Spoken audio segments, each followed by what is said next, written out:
In this math counts preparation lesson, we are going to be talking more about angle chasing, so let's get started. So angle chasing is a big topic in math counts, so you're going to see a lot of angle chasing lessons.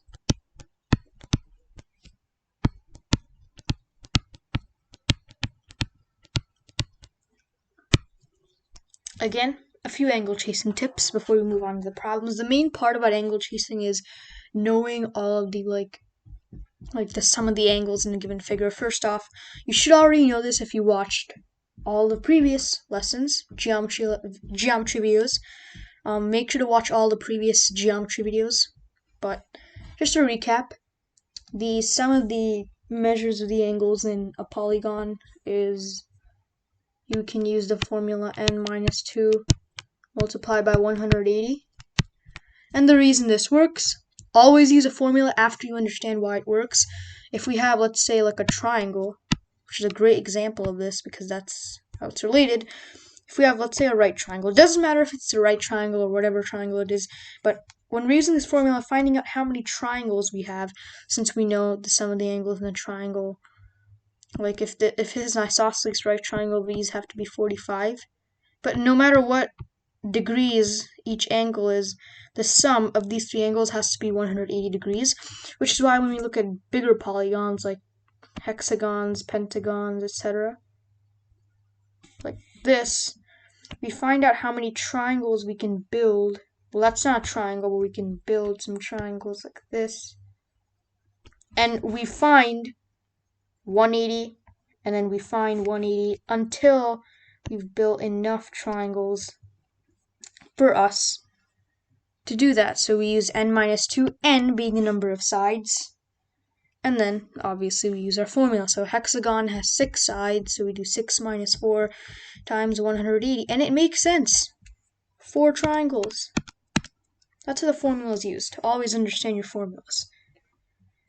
Pretty useful formula. Always apply it in angle chasing problems. Another thing is use algebra. Okay, algebra is one of the most useful tools in geometry. Whenever you have, let's say, we know that a triangle is, or this is a bad example. I'm going to use a great example for this, an equilateral triangle. Or, we already know that these are all 60, but actually, let's just use an isosceles triangle. Let's pretend this is, right? If this is an isosceles triangle, these both can be represented with variables, and then we can express this angle as 180 minus 2x. This is a simple way of expressing an isosceles triangle in terms of variables. Or what I like to use is, whenever I use geometry, I just use a. Because a, in my opinion, is more suitable. Because angle, a for angle. And we just draw a line. But you can name your variables whatever you want. This is a. This is a. And it makes sense since we add all these up, the sum is 180. These build 2a, the sum. Negative 2a plus 2a, that cancels, we're left with 180. So a good way of expressing an angle chasing problems is, especially in a triangle or in any polygon, express everything in terms of a variable if you don't know what it is. In this example, we have an isosceles triangle. Another quick recap, special right triangles. Right, always be on the lookout for special right triangles.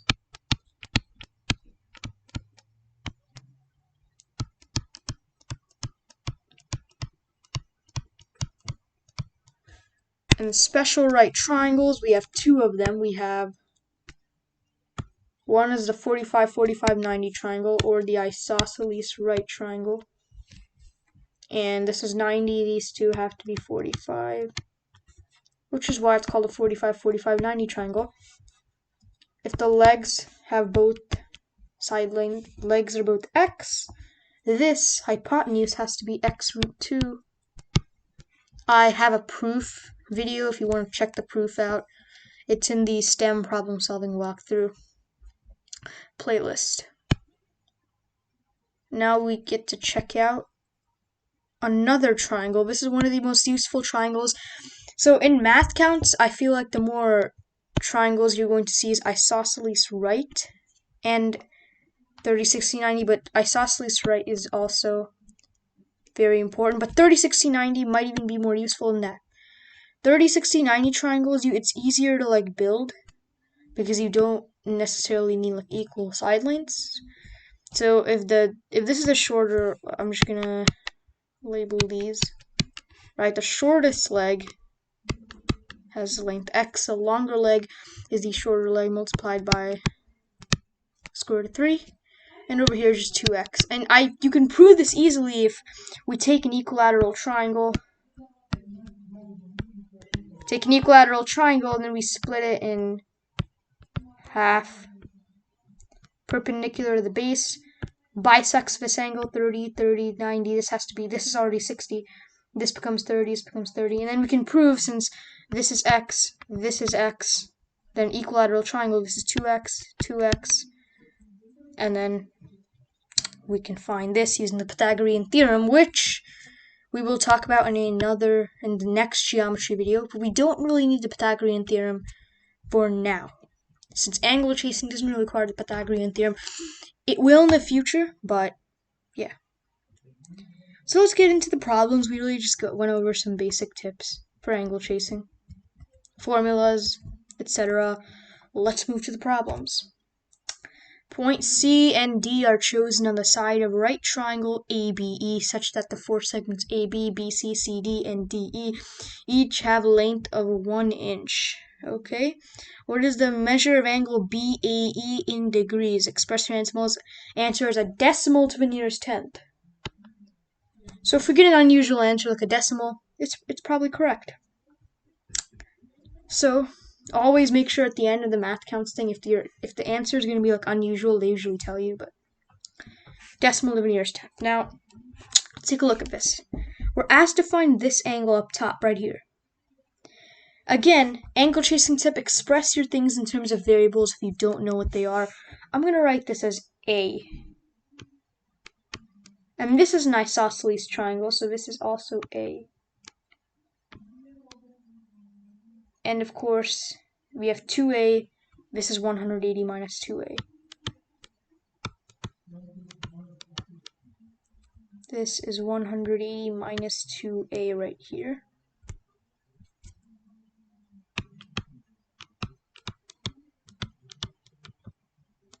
minus 2A over here. Now, we're on an angle chasing tip. Another angle chasing tip is when you're given like a big shape and then you have another like smaller shapes inscribed inside of it. Like here we have a big triangle, then we have some smaller triangles inside of the bigger triangle. You want to find the angles of the largest shape and work your way in. In this case, that's what we'll do. We're going to target the biggest shape. Right now, the biggest shape, we have A, we have 90, and we have AEB. AEB, this is 2A, this is 90. Well, no, this is A. This angle is A, this is 90. Well, this has to be 90 minus A, since 90 minus A, we can check that with a bit of algebra. 90 minus A plus the right angle cancels 180. So, this is 90 minus A. Now we're going to work our way in. We know a lot of stuff. This is isosceles. This triangle is isosceles. This has to be 90 minus A. We can find this angle, but I'm going to work towards here since we want to go over here. This is 90 minus A. These three have to sum to 180. A, this angle, and this angle. So we have 90 minus A plus A. These cancel. We have 90 plus something equals 180. This has to be a right angle. If these have to sum to 180, we have 90 plus, let this be X. X is 90. So now we know a lot of angles. We have this angle right here. We have 90. And this is an isosceles right triangle. Special right triangle. These two have to be 45. And now we're going to work towards here. We can find this. We don't need to find this. We need to go over here. And now we can use this equation right here. We have these two are complementary angles. So we have 180 minus 2A. And then we add on the 45. equals, these are complementary, it equals 90 degrees. Now all we need to do is take the sum, 180 plus 45. Units digit is 5, 2, carry a 1, we have 225 minus 2a equals 90.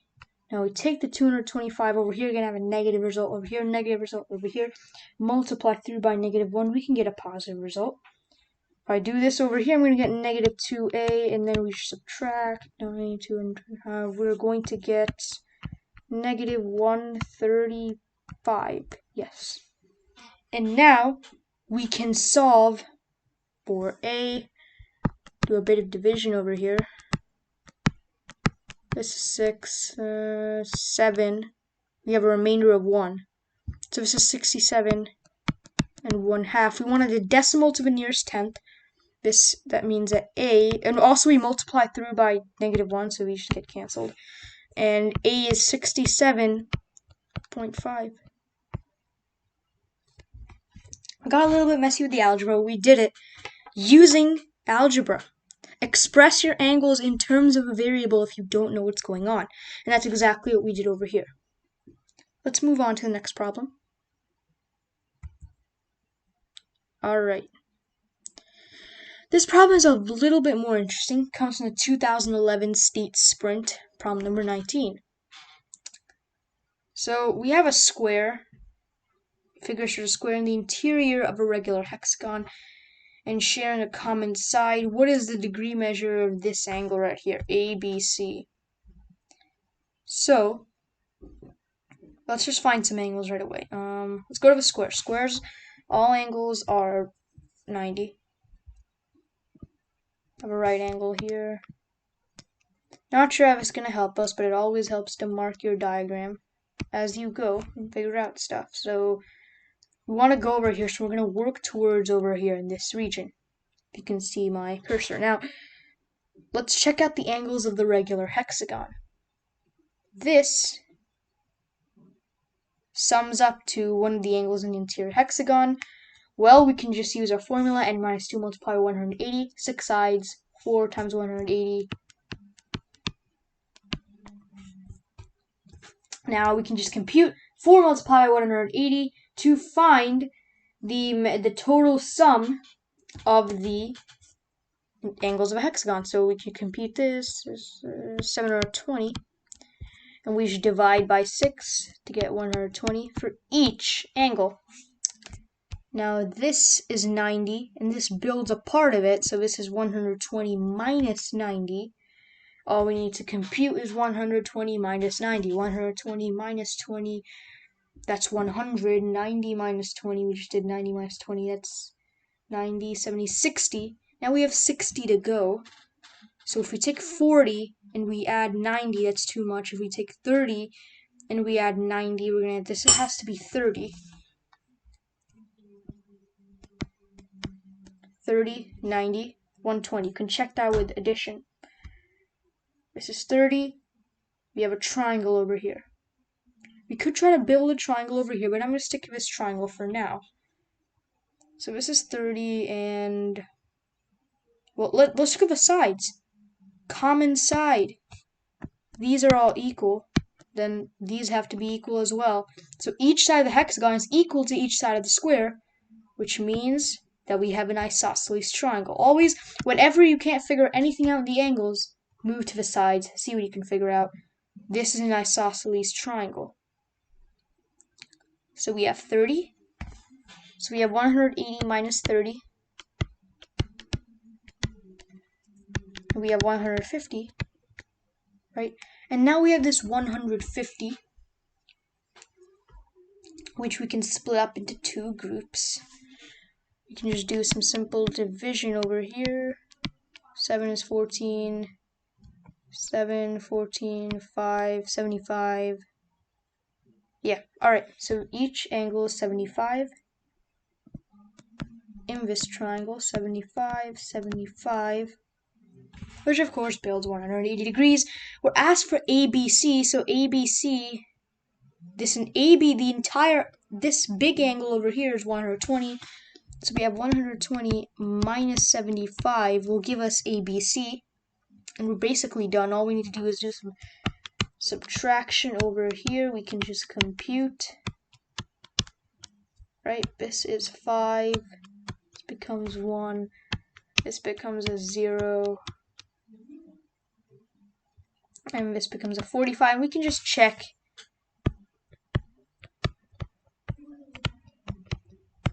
$10, $11, $12. Okay, it works. So ABC is 45 degrees. Didn't need to build any triangles, just need to look closer at the figure and we figured it out. Very interesting problem for sure.